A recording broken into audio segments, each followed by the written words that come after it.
सिंधी सदाई आबाद रहो, जिते हुजो शल शाद रहो। सिंधी आहियां, सिंधी रहंदुसि, सिंधी मुंहिंजी ॿोली, कीअं विसारियां ॿोली जंहिंमें माउ ॾिनी हुई लोली।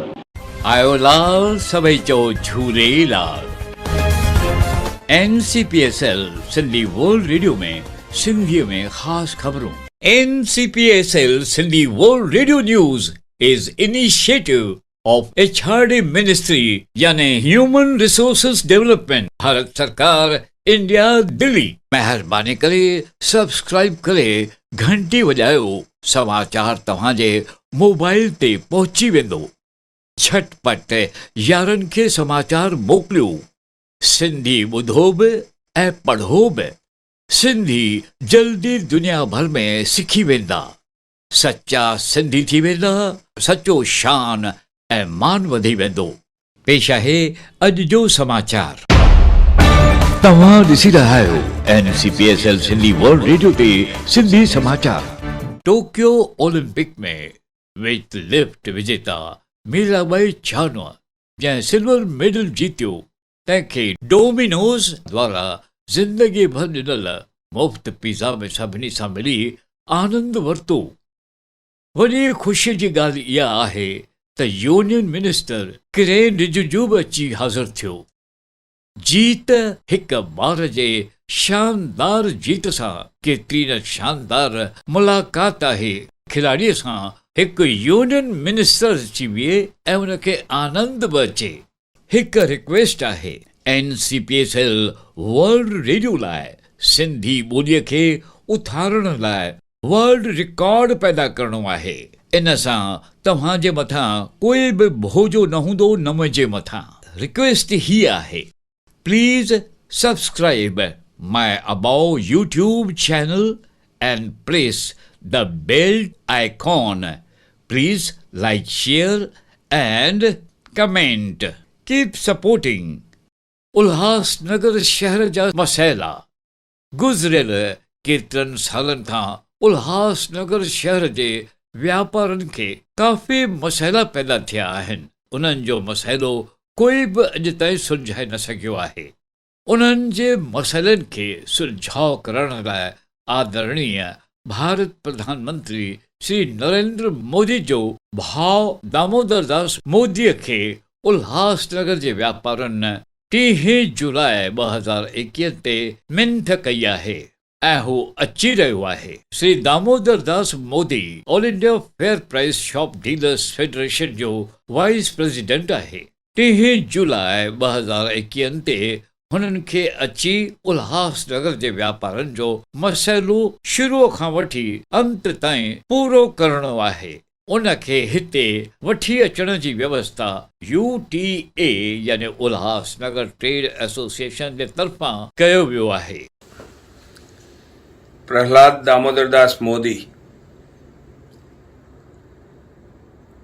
उल्लासनगर ट्रेड एसोसिएशन की विनती के जरिए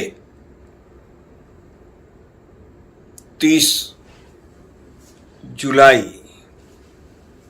2021 को उल्लासनगर शहर में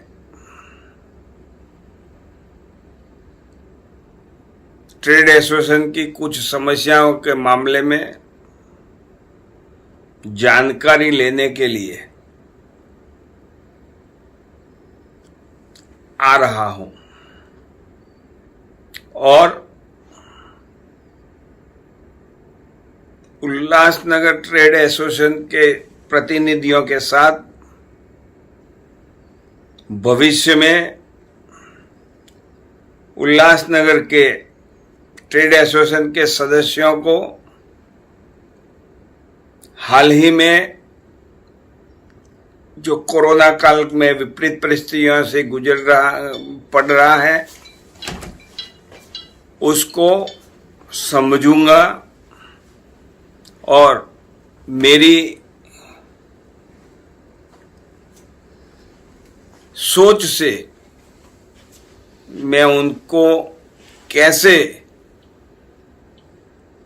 मददरूप होऊंगा, ये सोच लगाने के लिए मैं आ रहा हूं। और मुझे ये बुलाने का भरोसा जो किया है ट्रेड एसोसिएशन के सदस्यों ने, इसलिए मैं सभी सदस्यों का आभारी हूं। मैं आशा करता हूं कि ट्रेड एसोसिएशन के सदस्यों की सोच देश के विकास, देश का साथ और देश का विश्वास संपादन करने के लिए हम साथ मिलकर अपने कदम आगे बढ़ाएं। धन्यवाद। सजी व्यवस्था उल्हासनगर पहले में सोमया बैंकेट हॉल में जुमे ॾींहुं शाम जो 5 बजे रखियो वियो आहे। इस कार्यक्रम के बारे में भी यूटीए अध्यक्ष सुमित चक्रवर्ती की तरफ से क्या जानकारी दी जा रही है, आइए वह भी जानते हैं। व्यापारियों के लिए खुशी की बात है कि हमारे शहर में all India fair price shop dealer federation के उपाध्यक्ष तथा हमारे देश के प्राइम मिनिस्टर के छोटे भाई प्रहलाद दामोदर दास मोदी जी 30 जुलाई को आ रहे हैं। यूटीए और फोरम ऑफ उल्लासनगर मैन्युफैक्चरर्स के कोशिश से उन्होंने हमको 30 जुलाई का टाइम दिया है, जहां हमारे सभी व्यापारियों को, हमारे संस्था से जुड़े व्यापारियों के जो भी तकलीफ़ें हैं वो सुनेंगे और तकलीफ़ों को बड़े ऑफिसर तक लेके जाके जल्द से जल्द उसका निपटारा करने की कोशिश करेंगे। ये कार्यक्रम 30 जुलाई को शाम को 5 बजे सोमया हॉल में गोल मैदान के से नज़दीक रखा गया है। सभी व्यापारी भाइयों को वहाँ पर आने का निवेदन करता हूँ। धन्यवाद। तव्हां ॾिसी रहा आहियो NCPSL सिंधी वर्ल्ड रेडियो ते सिंधी समाचार। दोस्तों, बरसातुनि में ध्यानु रखण सां तव्हां कॾहिं बि बीमार न थींदा। तव्हां सभिनी खे इहा ख़बर आहे त बरसाति में कीटाणु पैदा थींदा आहिनि, जंहिंमें दस्त जहिड़ा बीमारियूं थी सघनि थियूं। एसिडिटी, फूड पॉइज़निंग, इन्हनि सभिनी जो ख़तरो वधी वेंदो आहे।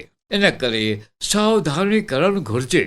खाधे जे बारे में पंहिंजी हाइजीनिक जो ध्यानु रखण बि ज़रूरी आहे, यानी खाधे खाइण खां अॻु हथ धोअण घुर्जनि। रोज़ सनानु करणु ज़रूरी आहे। हथ पेर आला हुजनि त धोई फंगस खे दूर कजे। हिन मौसम में मलेरिया ऐं डेंगू आसानीअ सां थी सघनि था। इन करे घर में अंदर ऐं आस पास में पाणी जमा न थिए। अॻिते अचो ॿुधो।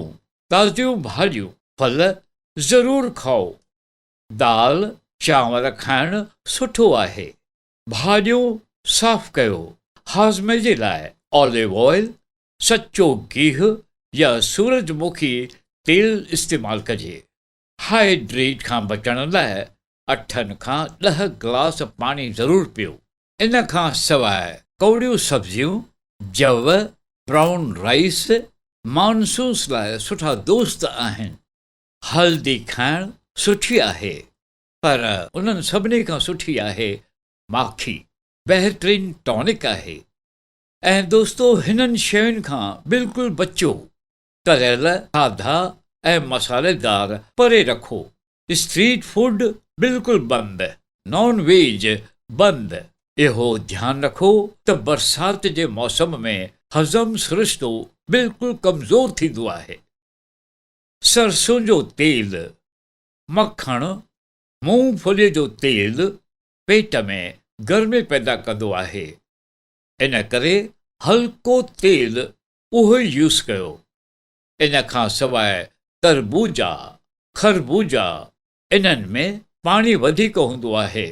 डेयरीअ जो पैदाश में कीटाणु आहिनि। इहे बिल्कुलु न यूज़ कयो।